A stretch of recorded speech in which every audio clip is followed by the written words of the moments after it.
যখন বৈধ পন্থায় তার বিয়ের ব্যবস্থা করতেছেন না, সে তো অবশ্যই অবৈধ পন্থায় তার এই শারীরিক চাহিদা পূরণ করার চেষ্টা করবে। এটাই তো স্বাভাবিক। বর্তমান পর্নোগ্রাফির সময় পর্নোগ্রাফির ভয়াবহ খাবার যুব সমাজের উপর চলে আসছে। এর বিষয়ে অত্যন্ত ভয়াবহতা আমি দেখতেছিলাম কিছুদিন পূর্বে। তো আপনার সন্তান পর্নোগ্রাফিতে আসক্ত কিনা, অবৈধ সম্পর্কে লিপ্ত হচ্ছে কিনা, জিনা করতেছে কিনা, সেগুলা করবে না, কোনো গ্যারান্টি আছে? সন্তানের হক, সন্তানের কিছু হক আছে।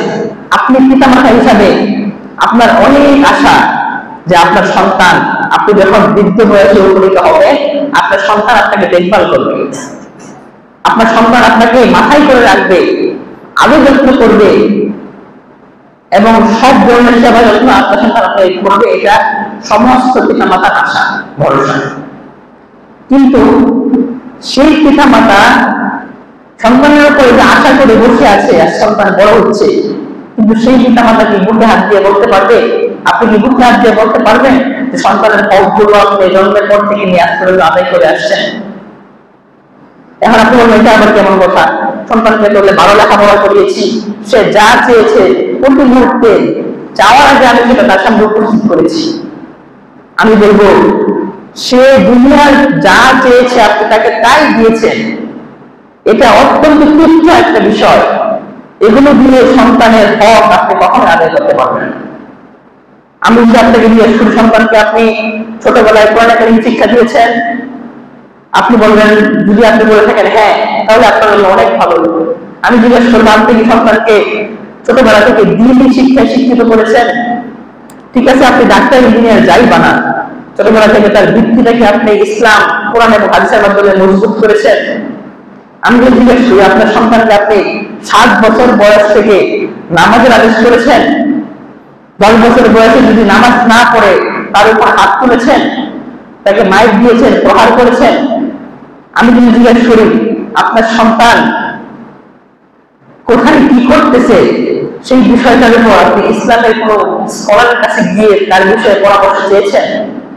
যদি আপনি বলে থাকেন হ্যাঁ আমি সবই করেছি, তাহলে আপনার জন্য রহমত, বরকত এবং শান্তি রয়েছে। আর যদি আপনার উত্তর হয় না, তাহলে আজকে থেকে আপনি সেই বৃদ্ধ বয়সে ভোগান্তি আপনার কপালে যে আসতেছে, এর জন্য আপনি রেডি হয়ে যান। 100% আপনার উপর ভোগান্তি আসবে, কারণ তার সন্তানের মধ্যে আপনি কোরআনের ভয়, আল্লাহর ভয়, রাসূলের ভয় ঢুকাই দেন নাই। সে অনৈতিক কাজ করবে, এটাই স্বাভাবিক। দেখেন, হাদিসে আসছে, মুরু আওলাদাকুম বিস-সালাহ, তোমরা সন্তানদেরকে নামাজে আদেশ করো। 7 বছর বয়স যখন, তখন 7 বছর বয়স থেকে নামাজের আদেশ করা হবে। 3 বছর, 10তম বছর যখন উপস্থিত হবে, 10 বছরে ওয়াদরিবুহুম আলাইহা, ওয়াদরিবুহুম বলা হয় মায়ের দাও, প্রহার করো তাদেরকে। তখন আমরা 10 বছর বয়স যখন এসেছে, তখন সন্তানকে নামাজের জন্য প্রহার করো। এখন আপনি কি করেছেন আপনি ভালো জানেন, সন্তানের কি করেছেন। এরপর আব্বাস রাদিয়াল্লাহু আনহুর হাদিস আছে, তিনি যখন 7 বছর বা 6 বছর বয়সে ছিলেন, তখন একবার তিনি আল্লাহ হাবিব সাল্লাল্লাহু আলাইহি ওয়াসাল্লামের পিছনে দাঁড়িয়েছিলেন। আল্লাহ হাবিব তাকে হাতে ধরে সামনে নিয়ে আসলেন। আনার পর তিনি বলতেছেন, ইয়া গোলাম, হে বালক। আল্লাহ হাবিব ইবনে আব্বাস রাদিয়াল্লাহু আনহুকে বলতেছেন, তখন তিনি ছোট বাচ্চা, তিনি বলতেছেন, ইহফাজিল্লাহ ইয়াহফাজকা, তুমি সর্বদা আল্লাহকে স্মরণ রাখো। যদি আল্লাহকে স্মরণ রাখো, ইয়াহফাজকা, তাহলে আল্লাহ তোমাকে সবকিছু থেকে হেফাজত করবে। তারপর বলতেছে, ইহফাজিল্লাহ তাজিদ তুজাহাকা, আল্লাহকে স্মরণ রাখো, আল্লাহ তোমার সুখে দুঃখে সব জায়গায় তুমি আল্লাহকে পেয়ে যাবে। ওয়াইদা সাআলতা ফাসআলিল্লাহ, যখন কোনো কিছু চাওয়ার দরকার হয় আল্লাহর কাছেই প্রথমে চাইবে। ওয়াইদা ইসতাআনতা ফাসতাইন বিল্লাহ, যদি কোনো সাহায্য দরকার হয় সর্বপ্রথম আল্লাহর কাছে সাহায্য চাও, তারপরে বাবার কাছে চাইবে, সমস্যা নাই। তো এই বিষয়গুলো 6 বছরের বাচ্চাকে রাসূল কেন শিক্ষা দিচ্ছেন? কারণ তখন হলো বৃত্তি মজবুতের সময়। ওই সময় যদি তার ভিতরে এই কথাগুলো ঢুকিয়ে দেওয়া না যায়, সে বড় হয়ে যাবে ভিতরে কথাগুলো ঢুকিয়ে, এটা আপনি বিশ্বাস করেন না, কঠিনকালের সম্ভব। এই জন্য সন্তান আপনার কাছে চাইবে ঠিকই, তো তার আগে তাকে শিক্ষা দিবেন যে বাবা আমার কাছে চাওয়ার আগে তুমি আগে আল্লাহর কাছে চাও, তুমি নামাজ পড়ো, আল্লাহর কাছে দোয়া করো, এরপর আল্লাহর ফয়সালা তুমি আমি তোমাকে দিব। এই শিক্ষাটা আপনারা কয়জন দিয়েছে সন্তানকে? এই শিক্ষাটা দিতে হবে। ধর্মীয় শিক্ষা ছাড়া সন্তান আপনি যতই বলেন সন্তান কোনো পরিবর্তন হবে না। আর বাচ্চাদেরকে মসজিদে নিয়ে আসার বিষয়ে গত কয়েক সপ্তাহ আগে আলোচনা করেছিলাম। আজকে ছোট্ট একটা কথা বলবো। একটা প্রবাদ বাক্য আছে বা একটা কথা আছে, কোথাও শুনেছিলাম কোন একজন বড় আলেমের মুখ থেকে। তিনি বলছেন যে যদি নামাজের সময় মসজিদের কাতারের পিছন থেকে যদি বাচ্চাদের পরিপূর্ণ বা কিচির মিচির আওয়াজ আপনি শুনতে না পান, তাহলে পরবর্তী জেনারেশনের জন্য আপনি ভয় করেন। পরবর্তী জেনারেশন হকের উপর চলবে, আল্লাহর রাস্তায় চলবে, এটা আপনি কখনো মেনে নিতে পারবেন না। অর্থাৎ পরের প্রজন্মের জন্য আপনাকে ভয় করতে বলা হয়েছে। নামাজের পিছনে মসজিদের পিছনে কারোর থেকে যদি বাচ্চাদের আওয়াজ না আসে, কত বড় কথা চিন্তা করে দেখেন। আজকে তো আপনি সন্তানকে ছেড়ে দিয়েছেন স্বাধীনতার মতো, সে তার মতো সে চলতেছে, তার হাতে আপনি স্মার্টফোন দিয়ে রেখেছেন, সব দিকে তাকে সুযোগ সুবিধা দিয়ে রেখেছেন। ঠিক আছে, আপনি দিয়ে রেখেছেন, সন্তানের অধিকারগুলো আপনি পালন করেছেন।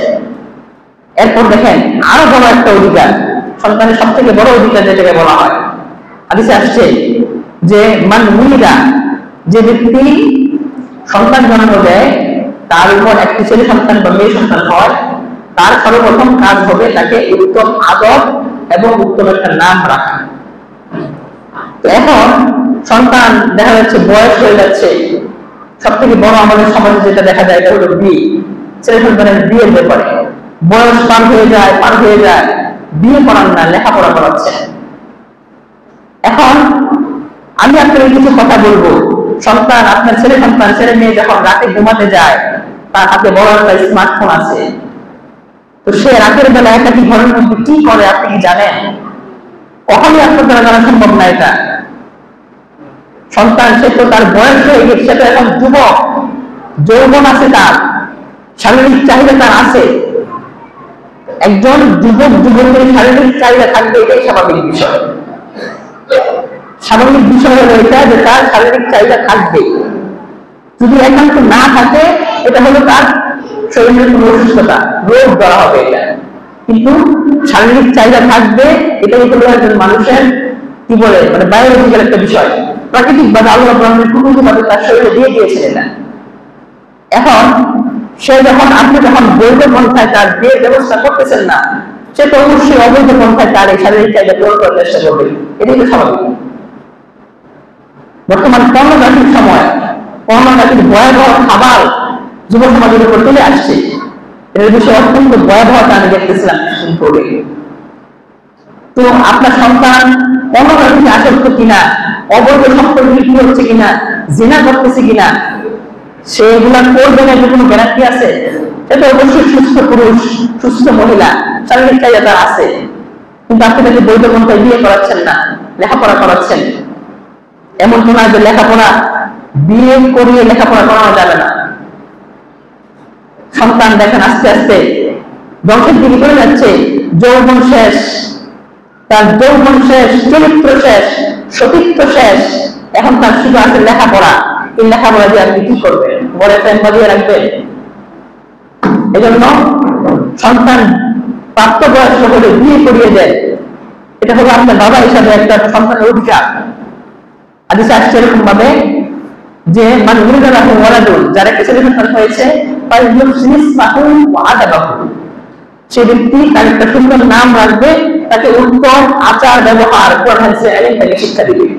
এরপর ফাইদা বালাগ, যখন সে বালেগ হয়ে যাবে, সে যেন তাকে বিয়ে করিয়ে দেয়। বাবাকে বলতেছে, বাবা যেন সেই ছেলে সন্তান মেয়ে সন্তান তাকে বিয়ে করিয়ে দেয়। ওয়াইন বালাগ, যদি সে বালেগ হয়ে যায়, আর নিজেও বালাগ নিজেও কিছু, তারপরও তার বাবা তাকে বিয়ে না করায়, ও আসর বা ইসমান, এমন অবস্থায় সে নফসের কারণে শারীরিক চাহিদা পূরণে সে অবৈধ কোনো পন্থা সে অবলম্বন করে, কোন গুনায় সে লিপ্ত হয়, তাহলে ফাইন্নামা ইসমুহু আলা আবিহি, সেই গুনার একটা পরিমাণ অংশ বাবার আমল নামায় অটোমেটিক চলে যাবে। আপনাকে বলা লাগবে না। হাদিসের দলিল যদি না যায় আমার কাছ থেকে নেবেন এসে। সেই সন্তান আপনি কেমন উঠবেন। আগের কথা আগে বলছিলাম যে আপনি অনেক সম্মানিত মানুষ, আপনি অনেক নামাজ পড়েছেন, অনেক পূজা রেখেছেন জীবনে, কেমন উঠবেন দেখবেন আপনার আমল নামার মধ্যে জিনার গুণা, পর্নোগ্রাফি দেখার গুণা, খারাপ কাজ করার গুণা, নিজের পিছনে গুণার গুণা। আপনি চিন্তা করবেন কি ব্যাপার, আমি তো জীবনে এগুলো করি নাই, কোথেকে আসলে এই গুণাগুলো। তারপর আল্লাহ বলবে যে এগুলো তোমার সন্তানের গুণা, যেগুলো সে করেছিল প্রাপ্তবয়স্ক হওয়ার পরও বিয়ে দেওয়া নাই, সেই সন্তানের কথা এগুলো। এই জন্য ছেলে হোক মেয়ে হোক, মেয়েদের ব্যাপারে তো আরো কঠিন কথা। মেয়েদের ব্যাপারে তো আরো কঠিন কথা। দেখেন, মেয়েদেরকে শিক্ষিত বানান, অবশ্যই বানাবে, বিয়ে করিয়ে তারপর বানান, স্বামীর করে গিয়ে সে করুক, সমস্যা। আপনি পুরুষ হয়ে দুটো হাত দিয়ে একটা কথা বলেন, আপনি কি কখনো চাইবেন যে আপনার স্ত্রী আপনার সহধর্মী আপনার থেকে বেশি বুঝুক? লেখাপড়া যখন আপনি অনেক বেশি করিয়ে ফেলবেন, তখন দেখবেন স্বামীর উপরে হাত ঘোরানো শুরু করবে। এমন করতে করতে সংসার ভাঙার একটা প্রবণতা বাংলাদেশে আছে, অনেক বেশি পরিমাণে আছে। এই জন্য বিয়ে যদি করিয়ে দেন, সন্তান হবে ফোকাস, একটা বিষয়ের উপর ফোকাস করবে, লেখাপড়া করবে, বাড়তি কোনো সময় আজেবাজে সময় নষ্ট করবে না। এই জন্য সন্তানদেরকে বিয়ে করিয়ে দেন, এটা হলো আপনার সন্তানের হক। এবার আছে আপনি ব্যবসায়ীদের বিষয়ে কিছু কথা। ব্যবসায়ীরও কিছু হক আছে ক্রেতাদের উপর, যারা কাস্টমার তাদের উপর ব্যবসায়ী কিছু হক আছে, অধিকার আছে। একজন ব্যবসায়ী, তার ব্যাপারে হাদিস শরীফে অত্যন্ত উচ্চ সুমর্যাদার কথা বলা হয়েছে।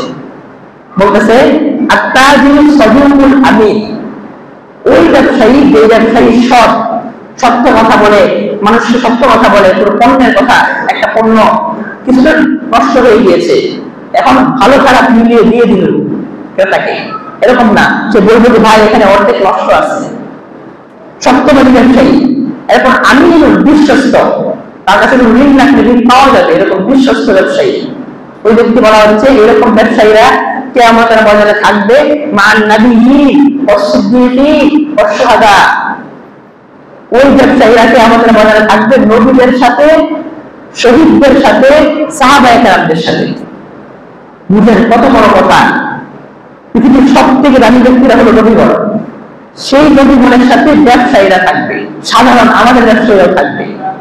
ব্যবসায়ীরা আমাদের সাথে ব্যবসা করে, অধিকার ঠিক রাখে। এরপর বলা হচ্ছে ওই ব্যবসায়ীরা যদি মাপে ঠিক মতো সবকিছু ঠিকঠাক রাখে, তাহলে তার জন্য এই মর্যাদা। এবার আসি যারা ক্রেতা, এই সমস্ত ব্যবসায়ীরা শুধু ডিল করবে, জিনিসপত্র কিনবে, খাতা কিনবে, বাকি রাখবে, তাদের ব্যাপারে। তো ক্রেতারা, কাস্টমাররা হতে পারে সমস্যা, টাকা পয়সার সমস্যা, সেখান থেকে সে ঋণ আনবে, বাকিতে জিনিসপত্র নিয়ে আসবে, কিন্তু সময়ের দাবি হলো এটা, সময় মতো ওই ক্রেতা, কাস্টমার, ব্যবসায়ীকে তার মূল্য সম্পর্কে তাকে বুঝিয়ে দিবে। বাকি এনেছে সময় মতো টাকা ওই ব্যবসায়ীকে সে বুঝিয়ে দিবে, এটাই হলো সময়ের দাবি। ঋণটা অত্যন্ত ভয়ঙ্কর একটা জিনিস। ঋণটা হলো, এটা হলো হকুল ইবাদ, এটা আল্লাহ কখনো মাফ করবেন না। কত হুঁশিয়ারি যে আসছে, বলতেছে একবার শুনে দেখেন। হুঁশিয়ারি গুলো হচ্ছে, আমরা হাবিব সাল্লাল্লাহু আলাইহি ওয়াসাল্লাম যখন কোনো জানাজার নামাজ পড়াতেন, তখন সবার আগে জিজ্ঞেস করতেন যে এই ব্যক্তির উপর কোনো ঋণ আছে। হাদিসটা এরকম যে বাইনামা ইত্তাবি রাজুলিল মাইয়িত, যখন কোনো মাইয়িত ব্যক্তিকে রাসূলের সঙ্গে উপস্থিত করা হতো, রাসূল জিজ্ঞেস করতেন যে হাল তারাকা মিন দাইনিহি শাইউন, যে এই ব্যক্তি ঋণ পরিশোধ করার মতো কোনো সম্পদ দুনিয়াতে রেখে গেছে। যদি সাহাবায়ে কেরাম বলতেন যে হ্যাঁ রেখে গেছে, সাল্লাল্লাহু আলাইহি, রাসূল ওই ব্যক্তির জানাজার নামাজ নিজে পড়াতেন। এরপর যদি বলা হতো না, এই ব্যক্তি ঋণ রেখে গেছে কিন্তু কোনো সম্পদ রেখে যায় নাই, মানে কোনো সম্পদ ঋণ পরিশোধ করার মতো রেখে যায় নাই, তো আল্লাহ হাবিব সাল্লাল্লাহু আলাইহি ওয়াসাল্লাম বলতেন সাল্লু আলা সাহিবিকুম, সাহাবায়ে কেরামদের আদেশ করতেন যে তোমরা তোমাদের সাথীদের জানাজার নামাজ তোমরা নিজেরা পড়ে নাও। রাসূল নিজে পড়াতেন না। এটা হলো তখনকার কথা, যখন ইসলাম মাত্র শুরু হয়েছে, ইসলাম শক্তিশালী হয় নাই। হাদিসের পরবর্তী অংশে আসছে এরকম ভাবে যে ইসলাম যখন পরিপূর্ণ হয়ে যাচ্ছে, বিভিন্ন জায়গায় দেশের পর দেশ জয় হচ্ছে, টাকা পয়সা আসতে লাগলো, সম্পদ আসতে লাগলো, তখন রাসূল বললেন যে আনা আহকুবুল মুসলিমিনা মিনকুম, যে মুমিনদের থেকে তাদের জীবনের ব্যাপারে আমি বেশি হকদার। সুতরাং আজকে থেকে যারা ঋণ রেখে ইন্তেকাল করবে তাদের সবার ঋণ আমি নবী নিজে পরিশোধ করব। এটা হলো কোরআন কথা। কিন্তু আমি কি বলছেন দেখেন, কত বড় হুঁশিয়ারি। ঋণ হয়েছে রাসূল নিজে নামাজ পড়ান নেই। ঋণটা অত্যন্ত ভয়ঙ্কর জিনিস, তাদের উপর যে ঋণগুলো আছে। আরো একটা বিষয়, আরো একটা হাদিস দেখেন, আমরা সবাই জানি জীবন করা হলো এটা অত্যন্ত চরম লেভেলের একটা খারাপ অপরাধ। এখন ব্যবসায়ী ব্যক্তি যার কাছ থেকে আপনি ঋণ নিয়ে আসছেন, জিনিস নিয়ে আসছেন, সময় মতো টাকা দিচ্ছেন না, ওই ব্যবসায়ীর উপর জায়েজ এই ব্যক্তির জীবন করা। বিষয়টা কেমন দেখছেন? হাদিসটা শুনে এরকম ভাবে, হাদিসটা হলো যে লাইনুল ওয়াজিবি ইউহিল্লু ইকাবাতাহু ইরদাহু ওয়াসতাহাল্লাহু, বলতেছেন যে ওই ব্যবসায়ী যার টাকা বাকি নিয়ে আসছে, আমরা টাকা সময় ফেরত দিচ্ছি না, ওই ব্যবসায়ী বা ওই ঋণ দাতা ব্যক্তি যে ঋণ নিয়েছে তার ব্যাপারে তার সম্মান হানি করতে পারবে, অর্থাৎ তার ব্যাপারে সমালোচনা করতে পারবে যে লোকটা টাকা দিচ্ছে না, এই কিছু বলেন। এবং ওই ব্যক্তি এই বিচারটা আদালত পর্যন্ত নিয়ে যেতে পারবে এবং আদালত থেকে ওই ব্যক্তিকে শাস্তিও দেওয়া যাবে এই টাকাটা বিলম্ব দেওয়ার কারণে। এটা যদি জোরের দরকার হয় আমার কাছ থেকে জমি নিয়ে যাবেন, স্পষ্ট হাদিস। এজন্য এই সমস্ত বাকি টাকা যার কাছে আছে এগুলো এই ব্যবসায়ীদেরকে বা যারা পায় তাদেরকে ঋণগুলো বুঝিয়ে দিবেন, আর না হলে ইন্তেকাল করলে অত্যন্ত কঠিন পরিস্থিতি আপনাকে করতে হবে। এরপর সর্বশেষ যে বিষয়টা বলবো এটা হলো মানবতার কল্যাণে আমাদের নিজেদেরকে নিয়োজিত করতে হবে। আল্লাহ বলতেছেন কুনতুম খায়রা উম্মাহ, তোমরা হচ্ছে সর্বশ্রেষ্ঠ উম্মত, উখরিজাত লিন-নাস, তোমাদেরকে বের করা হয়েছে মানুষের কল্যাণে। এটা হলো আমাদের উপর আরো একটা অধিকার। যত মানুষ দুনিয়াতে আছে সমস্ত মানুষের উপর, আমরা এখানে যারা আছে আমাদের উপর তাদের অধিকার আছে। আমরা তাদের অধিকার নষ্ট করতে পারবো না, তাদের অধিকারকে তাদের কাছে পৌঁছে দিতে হবে আমাদেরকে। হাদিসের মধ্যে আসছে একটা হাদিস, আবু হুরায়রা রাদিয়াল্লাহু আনহু বর্ণিত, আল্লাহ হাবিব একবার বলতেছেন যে মাইয়াকুযু আন্নি হাযিহিল কালিমাত, যে আমার কাছে কিছু অভ্যাস বা কিছু বিষয় আছে, এই বিষয়গুলো তোমাদের মধ্যে থেকে কে আছে যে আমার থেকে নিবে, আমার থেকে নিয়ে পায়া আমল দিবেন না, মৃত্যু পর্যন্ত ওই বিষয়ের উপর আমল করবে। এবং শুধু আমল করবে না, এবং পরবর্তী প্রজন্ম যারা আসবে তাদেরকে এই বিষয়ের উপর আমল করার জন্য শিক্ষা দেবে। আবু হুরায়রা দাঁড়িয়ে গেলেন, ইয়া রাসূলুল্লাহ, আনা ইয়া রাসূলুল্লাহ, আল্লাহ রাসূল আমি আছি, আমাকে বলেন। রাসূল বললেন যে ইত্তাকিল মাহারিমা তাকুন আগনান নাস আ'বাদান নাস, যে তোমরা আল্লাহর নিষিদ্ধ বিষয়গুলো, যেগুলো আল্লাহ নিষেধ করেছেন, এই বিষয়গুলো পরিপূর্ণভাবে নিষেধাজ্ঞা হিসেবে তোমরা পালন করো, এগুলো করিও না। এগুলো যদি না করো তাহলে সমাজের মধ্যে আ'বাদান নাস, মানুষের মধ্যে আল্লাহ তোমাকে সম্মানিত করে দিবেন। এরপর বলতেছে যে তোমরা ইত্তাকি ইরদা মা কাসামাল্লাহু লাকা, যে তোমাদের জন্য আল্লাহ রাব্বুল আলামিন যা নির্ধারণ করে রেখেছেন, তাকদীরে যা আছে, এই তাকদীরের উপর আপনারা আমাকে বিশ্বাস করতে হবে এবং এটা নিয়ে সন্তুষ্ট থাকতে হবে। বলতেছেন যদি সন্তুষ্ট থাকতে পারো তাহলে তাকুন আগনান নাস, তাহলে মানুষের মধ্যে সবথেকে ধনী আল্লাহ রাব্বুল আলামিন তোমাকে বানিয়ে দিবেন।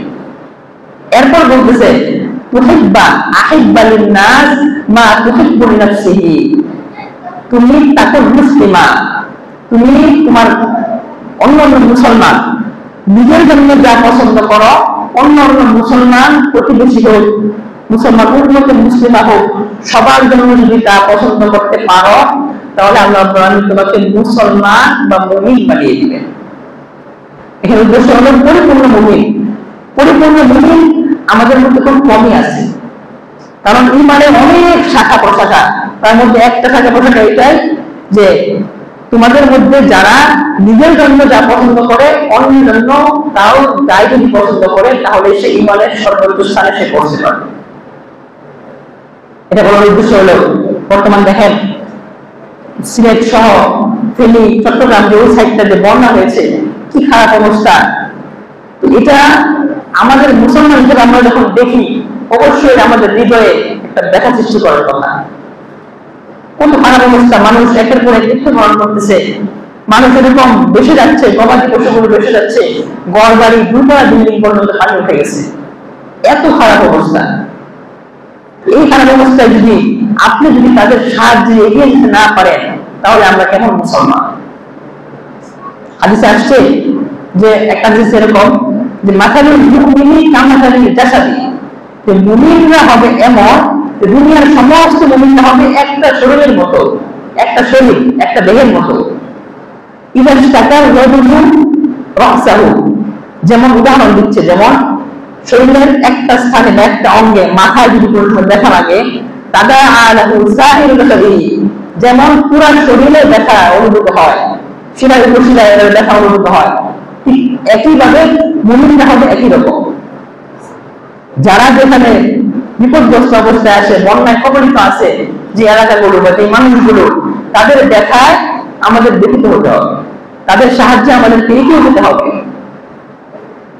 বর্তমান দেখি খুব আনন্দিত লাগে বা আনন্দ লাগে এই জিনিসটা দেখলে, যে কত কিছুদিন পূর্বে 10-15 দিন আগে দেশ থেকে স্বৈরাচার সরকারকে এটাকে বিলুপ্ত করার জন্য ছাত্ররা বা সারা বাংলাদেশের মানুষ দল মত সবকিছু ভেদাভেদ একত্র করে সবাই যে যে পন্থারই থাক সবাই একত্র হয়ে যেরকম সরকারকে দেশ থেকে বিতাড়িত করেছিল, ঠিক একইভাবে এই 15 দিন পরে এসে জনগণের জন্য মানবতার কল্যাণে তারা আবার এক হয়ে গিয়েছে। দেখলাম যে সারা রাত ধরে এরকম চট্টগ্রামের দিকে, ফেরির দিকে এরকম ছাত্ররা, সাধারণ মানুষ, কোন দল না, সাধারণ মানুষ নৌকা, বোট, তারপর যারা যাদের সামর্থ্য আছে হেলিকপ্টার নিয়ে, ত্রাণ নিয়ে, খাবার নিয়ে, যে যা পাচ্ছে সেভাবে এখানে সাহায্য করতেছে। দেখেন কত আনন্দের একটা বিষয় আমাদের জন্য, যে মুসলমানরা এক হয়ে যাচ্ছে, সবাই সবার কল্যাণে দাঁড়িয়ে যাচ্ছে। মূলত আমাদের মিশনটা ছিল এটাই, যে আমরা মানবতার কল্যাণে, আমাদেরকে বের করা হয়েছে, আমাদেরকে দুনিয়াতে পাঠানো হয়েছে এই জন্যই যে আমরা আরেক মুসলমানের কাজে আসবো। এই জন্য সবাই সবার অবদান দেখিয়ে দিচ্ছে। এবার আমাদের অবদান, এখান থেকে আমাদের অবদান তাদের কাছে পৌঁছানোর পালা, এবার যে আমরা তাদের জন্য কি অবদান রাখবো। ওদের সময় দেখলাম গেটের মধ্যে, আমাদের সিনেমাসের গেটের মধ্যে ছাত্ররা একটা বক্স রেখেছে, যেখানে অনুদান তারা সেখানে পৌঁছে দিবে। অত্যন্ত প্রশংসনীয় একটা কাজ। আমি অনুরোধ করবো এখান থেকে বের হয়ে সর্বপ্রথম সেই জায়গায় গিয়ে আপনারা সেখানে সহায়তা করবেন, আপনাদের নিজেদের অবদান সেখানে দেখাবেন, আল্লাহর উদ্দেশ্যে দিবেন, কাউকে দেখানোর উদ্দেশ্যে না।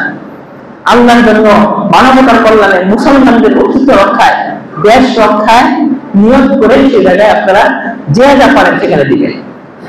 আমি অনুরোধ করবো এটার মধ্যে সীমাবদ্ধ না থেকে আমাদের পরিচালনা কমিটি যারা আছেন তারা বিবেচনা করে একটা সিদ্ধান্ত নিয়ে বড় কোনো অনুদান বা বড় কোনো কাজ তাদের জন্য যেটা ভালো হয় আপনারা বিবেচনা করে তাদের কাছে সেটা পৌঁছে দিবেন। তাহলে মানবতার কল্যাণে আল্লাহ রাব্বুল আলামিন যে আমাদেরকে বের করেছেন, আমাদের আশা, দুনিয়াতে আসার উদ্দেশ্য সফল হবে।